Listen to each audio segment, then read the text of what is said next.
à ne pas avoir une chute importante après ou pendant votre grossesse.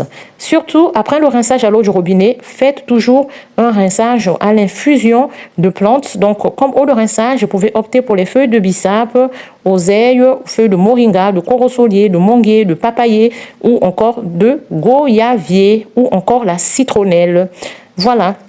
Maintenant, pour ceux qui habitent en France, vous pouvez opter pour l'huile à l'amla, l'huile au ricin, l'huile de ricin, l'huile d'olive, l'huile de coco, l'huile ou le beurre de karité aussi, pour ceux qui sont en Afrique, ceux qui sont de forte porosité. Et encore, voilà, donc l'huile de l'oignon, de gingembre, c'est pareil, de l'ail.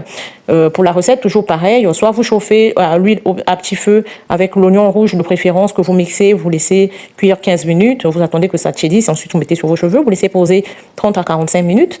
Ensuite, vous rincez vos cheveux, vous passez au shampoing si vous voulez, ou moi je passe directement au masque. Donc pour le masque, vous allez utiliser la poudre la poudre la poudre d'amla, si vous voulez, la poudre de l'hibiscus, de guimauve, de moringa,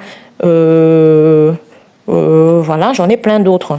D'accord? Et comme eau de rinçage, vous pouvez opter pour l'eau de rinçage de la sauge, la feuille de laurier qui est très connue pour lutter contre les chutes, qui aide à faire pousser rapidement les nouveaux cheveux. La feuille de laurier est vraiment très très importante dans ces cas-là. Hein.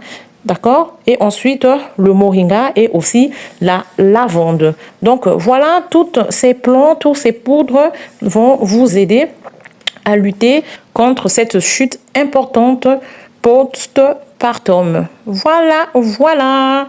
En tout cas, si vous avez des questions, n'hésitez pas. Je réponds à toutes les questions. Posez-les-moi dans la barre de commentaires. Je vais répondre. Si vous séchez pour des recettes, écrivez-moi. Je vais vous donner des recettes avec ce que vous avez. Je vais vous donner des recettes. En tout cas, n'hésitez pas. C'était Pétale de Rose. Si c'est la première fois que vous passez par là, n'hésitez pas à vous abonner et surtout partager et activer la cloche de notification pour ne rien louper. Sur ce, je vous dis ciao, à bientôt pour un prochain numéro. Bye.